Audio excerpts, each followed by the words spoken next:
গত জুলাই অভ্যুত্থানে বাংলাদেশের দুইটি শক্তি অগ্রসেনানীর ভূমিকা পালন করেছিল।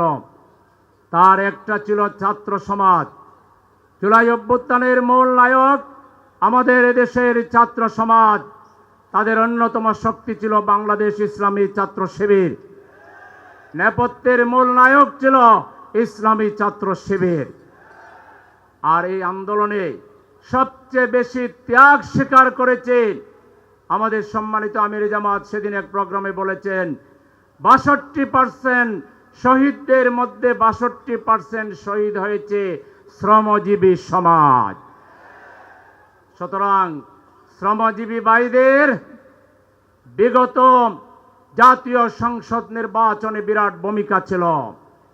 তারা শহরে নগরে বন্দরে সঠিক ব্যক্তিরা যাতে পার্লামেন্টে যায় তার জন্য তারা ঐতিহাসিক ভূমিকা পালন করেছেন। তাদের অন্যতম দাবি ছিল, এখনো আছে তাদের দাবিনামার মধ্যে দেখলাম, জনগণ যে গণভোটের রায় দিয়েছে সেই গণভোটের রায় অবিলম্বে বাস্তবায়ন করতে হবে। আপনারা কি এটার সাথে একমত? আমরা সরকারকে বলতে চাই, মাননীয় প্রধানমন্ত্রী, আপনি আজকে শ্রমিক সমাবেশে আসছেন, আপনার দলের শ্রমিক সমাবেশে, এখানেও আপনার গোয়েন্দা সংস্থার লোকেরা আছে। বিশাল শ্রমিক সমাবেশ থেকে এই শ্রমিকরা দাবি জানাচ্ছে গণভোটের রায় দাড়ি কমা সুদ্ধা আপনাকে বাস্তবায়ন করতে হবে। এই ব্যাপারে যদি কিন্তু বাংলাদেশের জনগণ মানে না, প্রয়োজনে আরেকটা জুলাই সংগ্রামের অভ্যুত্থানের ডাক দেওয়া হবে। সেই ডাকে আরো বেশি পরিমাণ শ্রমিক নিয়ে রাস্তায় নামতে আপনারা কি তৈরি আছেন? সংগ্রামী ভাইরা আমার, 1886 সাল থেকে এই পর্যন্ত প্রায় 140 বছরের শ্রমিক সমাজের দাবি যদি দেখা হয় তাহলে দেখা যাবে একই দাবি তারা বলে আসছেন। শ্রমিকদের অধিকার দিতে হবে, বন্ধ কলকারখানা চালু করতে হবে, যখন তখন ছাঁটাই বন্ধ করতে হবে, মজুরির মধ্যে ভারসাম্য আনতে হবে, শ্রমিকদের জন্য তারা যে আয় ইনকাম করে তার উপযোগী তার সাথে সামঞ্জস্য রেখে বাজারে দ্রব্যমূল্যের দাম নির্ধারণ করতে হবে।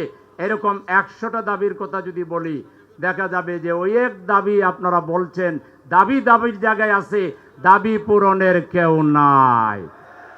সেজন্য আমাদের প্রবীণ শ্রমিক নেতা অধ্যক্ষ হারুনুর রশিদ খান যে কথা বলেছেন তার সাথে সুর মিলিয়ে বলতে চাই, এত দাবি দাওয়া দিয়ে কাজ হবে না। এক দফার মধ্যে মুক্তি, 1500 বছরের পূর্বে চলে যেতে হবে।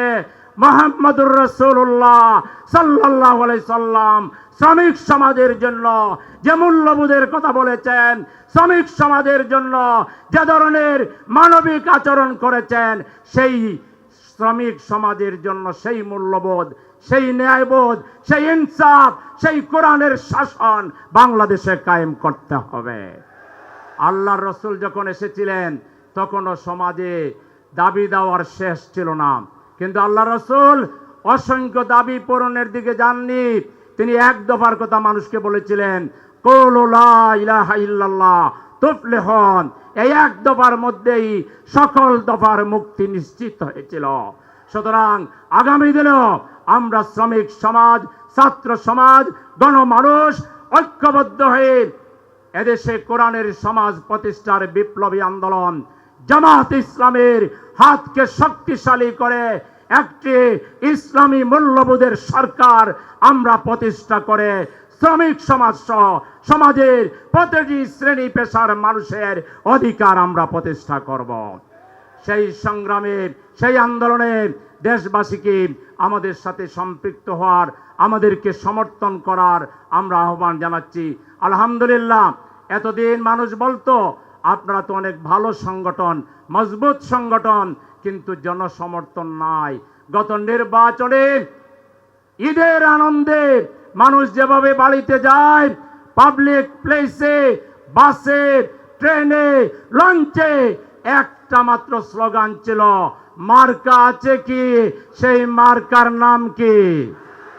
দাড়ি পাল্লা স্লোগানে জনগণ সমস্ত জালিম জুলুম ফ্যাসিবাদ আর স্বৈরাচারকে রুখে দেওয়ার জন্য, ঘুষ এবং দুর্নীতিকে বন্ধ করে বাংলাদেশে ইনসাফ কায়েমের জন্য মানুষ জামাতে ইসলামীর পতাকা তোলে দলে দলে সামিল হচ্ছে। আজকে এই দেখে অনেকের মাথা খারাপ হয়ে গেছে। সেই পুরাতন ফ্যাসিবাদী কায়দায় জামাতকে ট্যাগ লাগাচ্ছেন, জামাতের বিরুদ্ধে নানা কথা বলছে। আমরা বলতে চাই, রাজাকার রাজাকার স্লোগান দিয়া হাসিনা যে পথে গেছে, আবারও যারা এই স্লোগান দিয়ে মানুষকে বিভ্রান্ত করার চেষ্টা করবেন, আপনাদের পরিণতিও একই পথে হবে। হাসিনা গেছে যে পথে, আপনারাও যাবেন সেই পথে। বাংলাদেশের মানুষ আর বিভাজনের রাজনীতি চায় না। সুতরাং পার্লামেন্টে গঠনমূলক ভূমিকা রাখবেন, আর না হয়ে বাইরে আমরা আছি। জনগণ আপনাদের সকল বাড়াবাড়ির জবাব রাজপথে দেবে। সবাইকে তৈরি হওয়ার জন্য, আগামীর মুক্তির বাংলাদেশ, ইনসাফের বাংলাদেশের জন্য প্রস্তুতি নেওয়ার আহ্বান জানিয়ে সবাইকে ধন্যবাদ জানিয়ে আমার কথা এখানে শেষ করছি। আল্লাহ।